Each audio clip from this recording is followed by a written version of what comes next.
Merci Valérie Charol. Laurent, on a encore un peu de temps hein, pour les questions. Donc on va passer si vous avez des choses, des retours, des incertitudes, des éclaircissements, des questionnements. Bon, personnellement, j'en ai déjà. Donc je vais peut-être ouvrir le bal et puis après ça va venir. Donc j'ai deux questions en fait. Hein. L'une s'adresse plutôt à Valérie, mais Jacques n'est pas exclu. C'est comment on revalorise le travail comptablement. Enfin, c'est-à-dire, je ne demande pas techniquement comment on le fait. Hein, je demande juste comment on y arrive, comment on inverse l'ordre de priorité et d'importance entre travail et capital, sachant que ce qui se cache évidemment derrière cette question, hein, c'est ce que vous évoquiez, l'économie n'est pas comme ça une science, n'est pas une science transcendante, elle est le reflet d'un état de la pensée, d'une doxa collective et évidemment d'un tout un tas de lobbies, de groupes d'intérêt qui veillent à la pérennisation du logiciel. Donc comment on fait concrètement pour y arriver, pour inverser cet ordre d'importance entre travail et capital? Je pense qu'il faut se saisir de cette question d'abord, parce que c'est une question qui a été traitée assez mal, enfin d'une façon qui a été prise autour de ce qu'on appelle le capital humain par des gens qui en fait avaient plutôt pour idée d'en profiter pour renforcer la pression exercée sur le travail. Donc il faut mettre en avant une autre vision que celle-ci. Ne pas s'en laisser compter quand on nous dit la première réponse qu'on vous fait sur ces sujets, parce que j'ai eu l'occasion déjà d'en parler, y compris à des responsables politiques, c'est mais on ne sait pas comment on va calculer la valeur du travail. Alors j'ai eu la même réponse aussi à la commission Stiglitz, ils ont d'ailleurs écrit ça, la commission Stiglitz sur la mesure de la richesse. Je suis désolée, mais chacun a un contrat de travail, un salaire, et pour le coup, c'est l'une des choses les mieux mesurées qui soit, ce que le salarié apporte à l'entreprise en termes... on a un marché très actif, on aurait des bases très très solides pour arriver à donner une valeur au travail salarié réalisé dans l'entreprise. Donc il ne faut pas s'en laisser compter par cet argument technique qui est mis en avant. En revanche, il faut, et c'est là où il y a souvent, parfois, peut-être des réticences aussi du côté des parties prenantes, ne pas voir ça comme le fait que on va avoir une nouvelle aliénation comptable du travail. Ce n'est pas le sujet. Le sujet, c'est de dire, dans un monde où tout est compté, si on dit la seule chose qu'on ne compte pas parce que c'est trop important, c'est la valeur du salarié pour l'entreprise, eh bien, je pense que l'on commet une erreur. Qu'il vaut bien mieux dire on compte la valeur du salarié pour l'entreprise en prenant la base qui est celle que l'on connaît déjà, qui est celle de sa valeur de son salaire.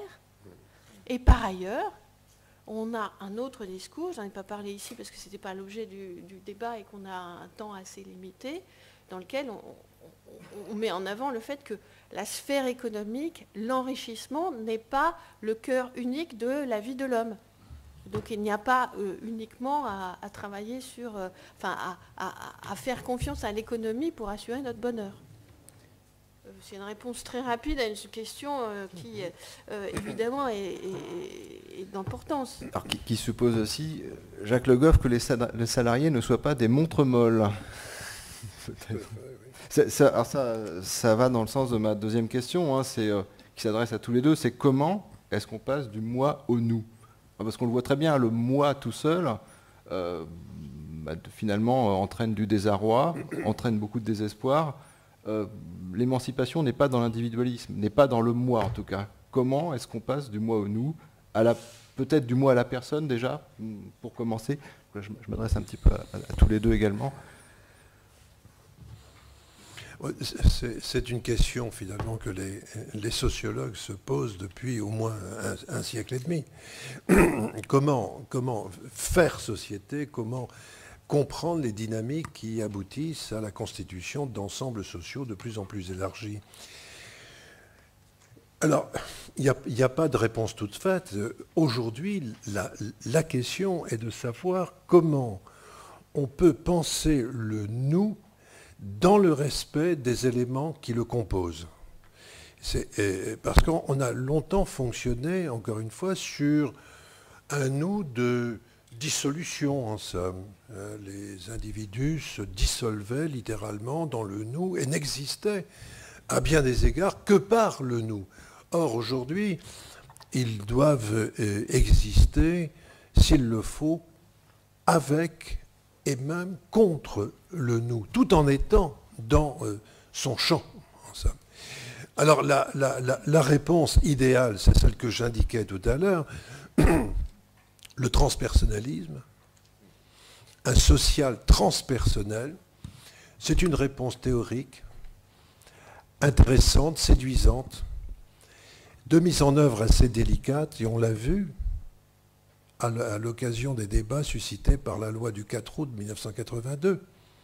Reconnaissance du droit d'expression directe et collective. On n'a pas dit d'expression individuelle, parce que certains syndicats craignaient que ce ne soit un ferment de dissolution, précisément, du nous. Mais Jean Auroux m'a dit à plusieurs reprises, et je l'ai vu retrouver dans ses papiers, écrit noir sur blanc, droit individuel à l'expression. Alors, on a reconnu ce droit individuel à l'expression, dans les faits, dans le droit, et on a essayé de penser des structures un peu nouvelles, capables de le mettre en œuvre, de le respecter, effectivement, mais non sans mal. Et on s'est aperçu en particulier, ça a été pour moi vraiment une découverte, que cette parole libératrice, supposée rendre au salarié toute sa place en entreprise, ne fonctionnait pas souvent parce qu'elle était privée d'objets dans la durée. C'est-à-dire qu'elle ne s'inscrivait pas suffisamment dans un projet. Je me souviens d'avoir entendu bien des salariés me dire on se retrouve dans les groupes d'expression et au bout du deuxième ou du troisième, très franchement, on ne sait plus quoi se dire. On n'a plus rien à se dire, sinon évoquer un carreau cassé par-ci, par-là, mais il ne se passe plus. Alors que, dans le même temps, progressaient de façon formidable ce qu'on appelait à l'époque les cercles de qualité, groupes de progrès, etc., qui marchaient très fort, non pas parce que les salariés étaient nécessairement manipulés, mais parce qu'on leur proposait tout simplement un objectif, un projet qui donnait du sens à cette parole libérée sur un objet technique. Et éventuellement un objet plus large, mais c'était souvent un objet technique. Et il se retrouvait parfaitement là-dedans. Donc, c'est l'un des ingrédients, il y a plusieurs ingrédients à cette conciliation entre pas le moi, le je, disons, le je et le nous. C'est une articulation à penser, à repenser. Ça suppose aussi tout de même la mobilisation effective des salariés. Et c'est vrai que là, vous êtes mieux placé que moi pour savoir que ce n'est pas absolument évident de les faire sortir d'une espèce de torpeur, disons. Donc Valérie Charol, sur comment on passe du moi, enfin du jeu au nous, qu'est-ce qui... Je dirais, d'abord, je pense, je suis Descartes. On se construit dans une intériorité, mais cette intériorité, elle se réalise dans un cadre et dans un nous, et je pense qu'il y a une co-construction d'emblée entre le je et le nous. Il n'y a pas d'opposition entre le je et le nous dans la construction individuelle de chaque personne. Ce qui se passe aujourd'hui, et c'est des faits historiques aussi qui ont des racines anciennes, c'est qu'on a un cadre de règles, les règles comptables, mais aussi tout un tas d'autres règles, qui font que le nous est en fait approprié par un certain nombre donc de règles, de cadres, dont nous avons l'impression qu'ils ne ressortent pas de notre compétence. Et il me semble que pour pouvoir passer de façon plus fluide du moi au nous, il faut arriver à réintégrer ces règles dans le cadre de la discussion du choix démocratique et ne pas les laisser s'imposer à nous sous prétexte d'une rationalité mathématique qui n'est pas aussi rationnelle et aussi univoque qu'on veut bien nous le laisser croire. Et alors, la difficulté, je termine juste par ça, c'est que le nous de ces règles-là, il est international. C'est ce qui fait sa force, c'est pourquoi il s'impose. Et il faut trouver en face des réponses qui puissent s'articuler des salariés au niveau international pour peser au bon niveau international sur ces règles-là. Ça ne veut pas dire qu'il n'y a pas évidemment beaucoup de sujets nationaux et dans les entreprises à traiter, mais il y a aussi ce niveau international-là qui est très, très présent. On pourrait ajouter aussi tout de même la redécouverte des vertus de la coopération dans l'entreprise. C'est très frappant dans la littérature sociologique, mais c'est parce que ça l'est effectivement dans les pratiques de la force de la coopération, et on le voit de façon, je crois, hautement significative dans l'espèce de revirement des pratiques de management. Des managers qui, après avoir vu tous les intérêts, les avantages qu'ils pouvaient retirer d'une division du monde du travail par individualisation, performance, etc., orange pressé, orange tressé, etc., réalisent qu'aujourd'hui, la vraie performance doit inclure cette dimension de coopération relativement détendue sur un projet entre les salariés. Il y a, je pense, là, l'amorce d'un début de revirement. La question, c'est comment rendre ce début de cercle vertueux encore plus vertueux, comment radicaliser un petit peu, même si j'aime pas ce mot, la coopération et non pas la mise en concurrence des uns contre les autres. Alors, y a-t-il, je me tourne vers la salle, je vois une question. Alors, le micro est en train de passer. Alors, vous pouvez peut-être juste vous présenter succinctement avant de poser la question. Oui, Jacques Roget, je suis directeur du travail, ancien inspecteur du travail. D'accord. Donc ancien collègue de Jacques Le Goff, dont j'ai lu avec beaucoup d'intérêt au début de ma carrière Du silence à la parole. Donc j'ai bien aimé les interventions auxquelles on a eu le droit ce soir. Alors je ne partage qu'en partie la réflexion de Jacques Le Goff sur le fait qu'on surdimensionne les problèmes de stress au travail. Moi, je dirige une équipe d'inspecteurs du travail, mais pas que. Et le problème numéro 1 qui vient dans les services, c'est bien la souffrance au travail.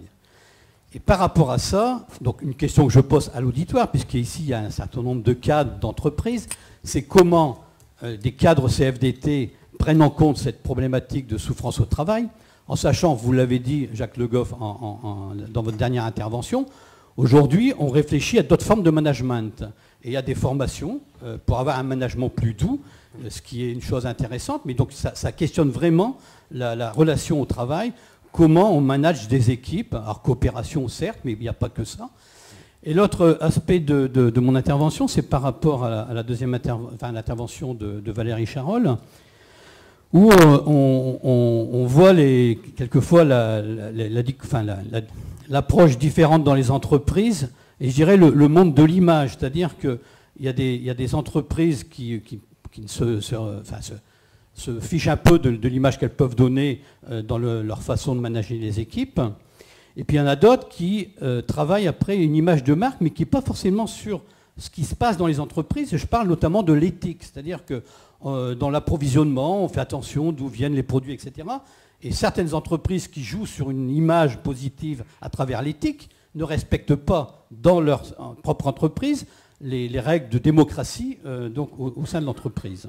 Donc je veux dire, comment on peut voir ça? Moi je vais donner un exemple. Il se trouve que dans ma région, dans le département où je travaille, il y a eu au début de l'année ce qu'on appelle les trophées de l'innovation dans l'entreprise. Donc il y avait différents prix. C'est une soirée très intéressante, ludique, etc. Et à la fin, je dis, il manque quelque chose dans vos trophées. Donc j'étais rencontrer les responsables qui organisaient cette soirée. Je dis, il manque innovation sociale. C'est-à-dire que qu'est-ce que vous faites en matière d'égalité professionnelle entre les hommes et les femmes? Qu'est-ce que vous faites pour l'insertion des travailleurs handicapés?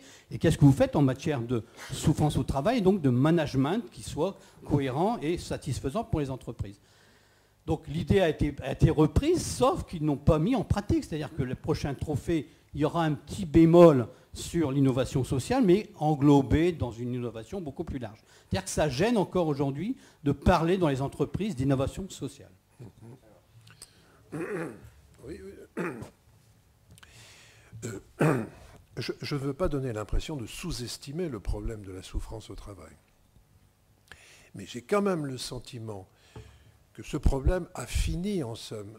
Ce n'est pas par surdimensionnement, mais par une espèce de pesanteur sociale naturelle, d'inflation, en somme. Il a fini par obturer presque totalement l'approche, la question du travail, de la substance, du contenu, de la valeur du travail. C'est ce que je voulais dire, tout simplement. Encore une fois, ce n'est pas une dénégation du réel, mais c'est peut-être le constat, tout simplement, de l'oubli d'une dimension importante des choses.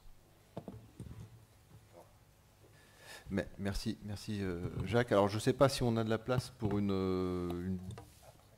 pour après. Oui. Alors, voilà, on va garder les questions pour la deuxième table ronde. Donc je remercie nos deux intervenants, Jacques Le Goff et Valérie Charol, et toute la salle également. Merci.